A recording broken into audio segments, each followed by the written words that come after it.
In this podcast, I spoke to Brendan Dunne, a CEO of Proactive Pipeline, an Ireland-based sales training consultancy. He helps salespeople from various industries to get better at what they do by assessing accurately their sales skills, mentoring and coaching them. On this podcast, we touch very interesting topics like how sales changed in the last 33 years, how superstars are different from regular salespeople, and most importantly, how to develop the right sales mindset and constantly improve. If you think of your younger self, what is it that you wish you would have known about sales that you didn't know back then? Well, I suppose the selling dynamic and the buying dynamic back then was very different. So I don't know whether that's very relevant, because if I was to deploy skills that I have now and use the same skills and insights that I have now back then, they probably wouldn't have worked. Because the audience would have been less, they would have had different priorities and different objectives themselves back then. But I think it's more relevant thinking back less time, thinking back, let's say 10 years.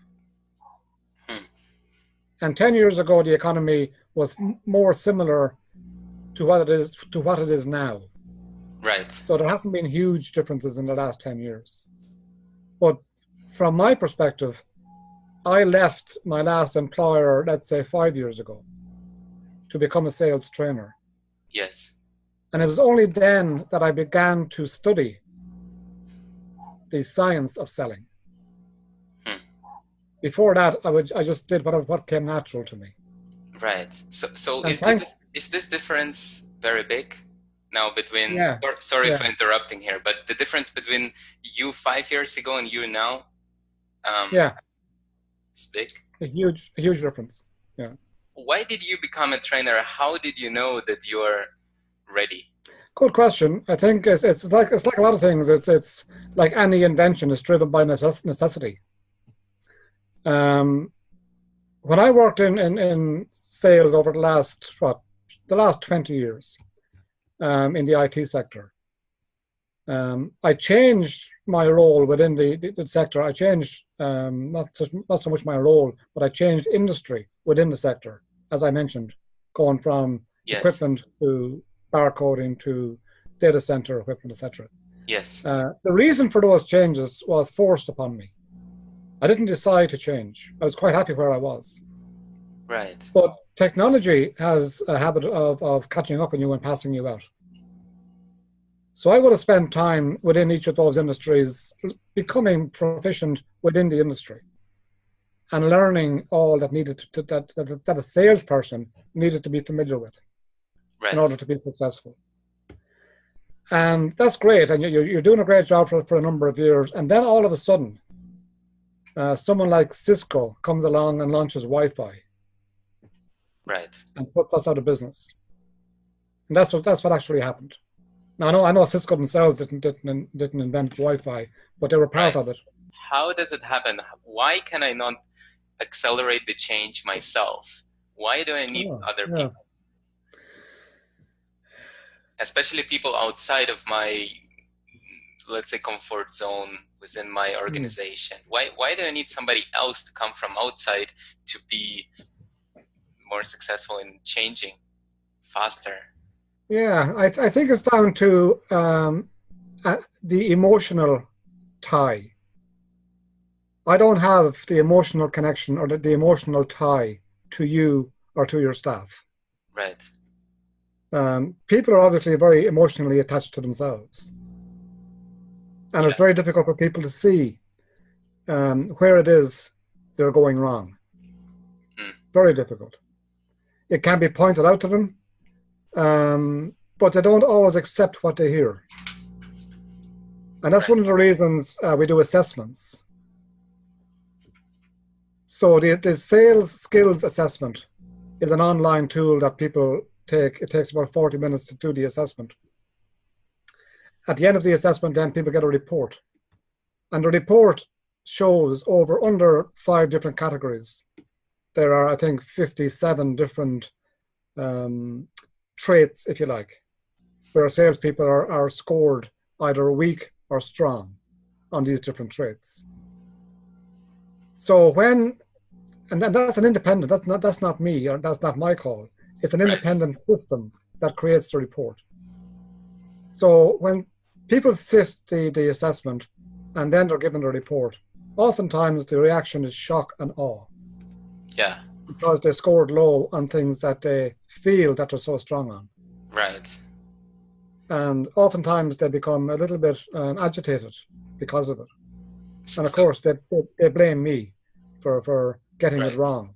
And the assessment is great because, after the initial shock and awe, when people cool down a bit and when it's pointed out to them that the results of the report, the results of the assessment, are based on the answers that they gave to certain questions. It's their report. Yes. They get the answers to the questions. Whatever the systems delivered at the end of the day was based on their answers. But when people do score very poorly on the report, especially if they're a long time in sales, that could be 20 years in sales. Yeah. And successfully at that, or semi-successfully, or whatever the case may be. Obviously, there's a reason why they're being assessed. Yeah. So they may not be cutting the cloth. How do you get from this normal state of being a seller to a superstar? Because a superstar is a guy who earns lots of money, millionaire or billionaire. What is your experience? Have you probably have experience dealing with superstars as well. What do they have? What is different, and how do they get there? Is it about awareness? Is it about change? What is this?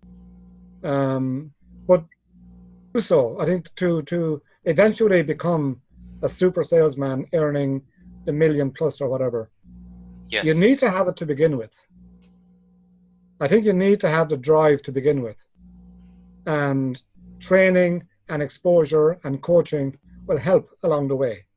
Right. But unless you have it inbuilt in your blood, right, I don't believe you'll ever get there, because you won't have the drive to get there. Right. So drive and highly focused. Is it the same? What's the difference there? Oh, focus is not being distracted. Focus is knowing the goals that you want to hit. Okay. The drive is actually achieving those goals. But I think many people can have drive and not achieve the objectives, and that could be because of the wrong direction, using the wrong approach. Right. And that's where coaching comes in. Right. So a coach will be able to keep the guy with drive on track. Right. And saying, advise them in terms of whether it's dealing with people, or whether it's learning systems, or whatever is necessary to get to where you want to go. Oftentimes people, their drive is so great that they can't see where they're going wrong. It's like the golfer. Right. The best golfers in the world have coaches. Right.